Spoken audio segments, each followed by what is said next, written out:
नमस्कार। बिहार स्वास्थ्य विभाग में जो ओटी टेक्नीशियन का रिजल्ट्स था, एक्सरे का था और ईसीजी का था, रिजल्ट्स जारी हो गया है। हालांकि बीटीएससी ने काफ़ी इंतजार कराया। जो डेट था रिजल्ट्स जारी करने का कल ही था, लेकिन आज रिजल्ट्स जारी हुआ है। अगर आपने अभी तक नहीं चेक किया है तो आप जा करके चेक कर लीजिए। मैक्सिमम जो आप लोग कहेंगे कि जिन्हें कह रहे हैं कि हमें नॉट क्वालिफाइड कर दिया गया है, तो क्या सीटें खाली जाएगी, इसके ऊपर हम बात करेंगे इस वीडियो में। और जो लोग क्वालिफाइड हो गए हैं उनको अब क्या करना है, क्योंकि जो है आपको मैं बता दूं, जो है जुलाई के फर्स्ट वीक में आपका डॉक्यूमेंट वेरिफिकेशन हो सकता है और उसके बाद से जो जुलाई आखिर तक हो जाए तो आपकी ज्वाइनिंग या फिर अगस्त के पहले तो हो ही जाएगा।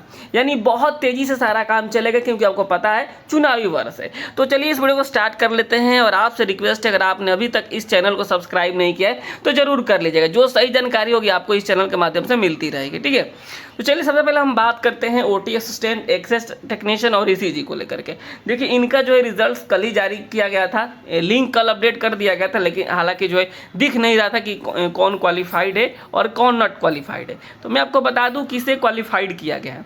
हालांकि मैंने कई बार वीडियोज़ में बताया हुआ है कि जो यूआर कैटेगरी में हैं और उनका 40 नंबर आ रहा है after negative marking, after normalization 40 number आ रहा है, तो उनको जो है क्या किया गया है, क्वालिफाइड उनको कहा गया है। और इनका जो है डीवी के लिए इनको बुलाया जाएगा, ठीक है। कम से कम 40।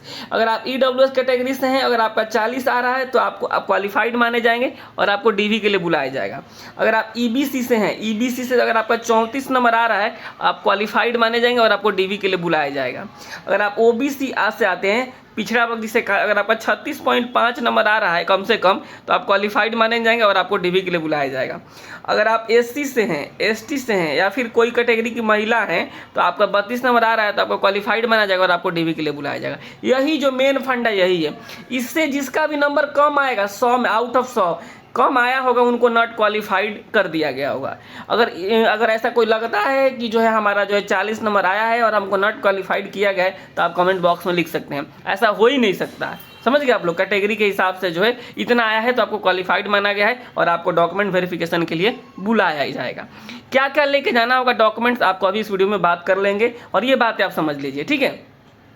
तो जिनका नहीं हुआ है वे लोग तो कहेंगे ही कि मैक्सिमम लोग को नॉट क्वालिफाइड किया गया है। हालांकि ये बात सच है, मैंने भी बहुत सारे लोगों के रिजल्ट्स देखे हैं, उसमें से कई लोग जो है नॉट क्वालिफाइड थे। क्वालिफाइड की भी संख्या है, अच्छी खासी संख्या है। और आपको मैं बता दूं, आप कमेंट बॉक्स में जरूर बताइएगा कि आप क्वालिफाइड है तो आपका नंबर कितना आ रहा है। हालांकि आगे आने वाले दिनों में हम लोग जो है कट ऑफ को लेकर भी बात करेंगे कि कितना कट ऑफ जाएगा, ठीक है।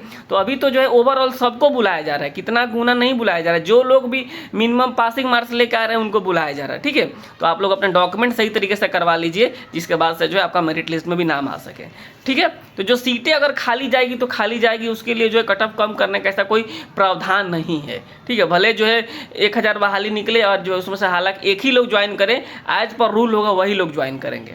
सरकार क्या करती है, जो भर्ती सीटें खाली रह जाती है उसको अगले भर्ती में ऐड ऑन कर देती है, तो अगली जो नई भर्ती आएगी उसमें सीटें ऐड ऑन होगी। तो जो लोग नॉट क्वालिफाइड हैं उनको कहा जाएगा कि आप जो है तैयारी कीजिए, अगली भर्ती का इंतजार कीजिए, ठीक है। ये देखिए अब हम बात कर लेते हैं कि जो है कौन कौन से जो डॉक्यूमेंट लगेगा। उसके पहले एक बार ओवरऑल जो है बता देते हैं कैसे आपको चेक करना है। तो सबसे पहले आप बीटीएससी की वेबसाइट पे जाएंगे और यहाँ से आपको जो है आकर के आप सर्च कर सकते हैं, और सर्च करने के बाद से आपको सारी चीज़ यहाँ पे दिखेगी, जहाँ से आप जा करके क्या कर सकते हैं, स्कोर कार्ड में आपको जाना है और स्कोर कार्ड में जा करके जो आप जो है चेक कर सकते हैं, ठीक है। ये चीज़ें आप नहीं चेक कर पा रहे हैं तो आप साइबर कैफ़े में चले जाइए कहीं और जा करके चेक करवा लीजिए। चलिए आगे बढ़ते हम लोग यहाँ पे बात करेंगे अब आज कि जो जिनको भी क्वालिफाइड कर दिया गया उनको अब आगे क्या करना होगा। जिनका भी क्वालिफाइड में नाम आ चुका है उनको जो है कॉल लेटर जारी किया जाएगा, जो इस हफ्ते या फिर अगले हफ्ते तक आपको एक नोटिस निकाला जाएगा, उसमें जो आपका कॉल लेटर जारी किया जाएगा, ठीक है। और कॉल लेटर आपको डाउनलोड करना होगा और उस कॉल लेटर को लेकर के आपको जाना होगा। इसके अलावा आपको बहुत सारे डॉक्यूमेंट्स लेके जाने होंगे। जो जो डॉक्यूमेंट्स आपने जो है फॉर्म भरते समय दिया है उन सारे डॉक्यूमेंट्स का ओरिजिनल कॉपी चाहिए, ओरिजिनल कॉपी भी चाहिए और फोटो स्टेट कॉपी भी चाहिए। ये बातें आप ध्यान में रखिएगा।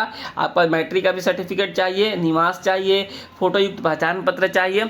बाकी जो चीज़ें हैं आपने जो जो फॉर्म भरने में दिया है उन सब का ओरिजिनल आपको देना ही होगा। इसके अलावा दूसरा कोई उपाय नहीं है। आपने जो ऑनलाइन फॉर्म भरा इसका जो आप प्रिंट आउट करवा लीजिएगा, ठीक है। ऑनलाइन फॉर्म भरने और उस समय जो आपने फ़ोटो लगाया था उस फोटो का आप ले लीजिएगा, ठीक है। और जो एडमिट कार्ड था जो कि आप एग्ज़ाम देने गए होंगे ओटी का, एक्सरे का, ईसीजी का, तो वो एडमिट एडमिट कार्ड जो था उस एडमिट कार्ड को ले लीजिएगा, उस पर वहाँ का जो है जो सिग्नेचर होगा उसमें, ठीक है, उस चीज़ को आप ले लीजिए। या और स्कोर कार्ड ये जो अभी आप डाउनलोड कर रहे हैं ना कि जो है आप क्वालिफाइड है, आपके इतना नंबर आ रहा है, तो इस चीज़ को भी ले लीजिएगा। ये सारे लेकर के जाना है और जो है वहाँ पर पहुँचना है और पहुँच कर अपना डॉक्यूमेंट वेरिफिकेशन करवा लेना है। बहुत बड़ा चीज़ नहीं होता है डॉक्यूमेंट वेरिफिकेशन करवाना, ईजिली हो जाता है ये। बस आपका जो है डॉक्यूमेंट सब सही होना चाहिए। आप सारा डॉक्यूमेंट्स क्या कीजिए, तैयार कर लीजिए, आप ओरिजिनल एक जगह रख लीजिए, फोटोस्टेट रख लीजिए और आप पहुँचिए, ठीक है। बाकी कोई और अपडेट आता है तो मैं आप सभी के साथ ज़रूर शेयर करूँगा। अभी तो फिलहाल इतना ही है कि आप अपना रिजल्ट अपने अभी तक नहीं चेक किए हैं तो आप चेक कर लीजिए। अगर आप क्वालिफाइड हैं तो अपना डॉक्यूमेंट्स के ऊपर अपना काम करना शुरू कर दीजिए। बाकी आपका कोई सवाल है तो आप हमें कमेंट बॉक्स में भी लिख सकते हैं, ठीक है, ज़रूर हम रिप्लाई करने की कोशिश करेंगे। नमस्कार, धन्यवाद।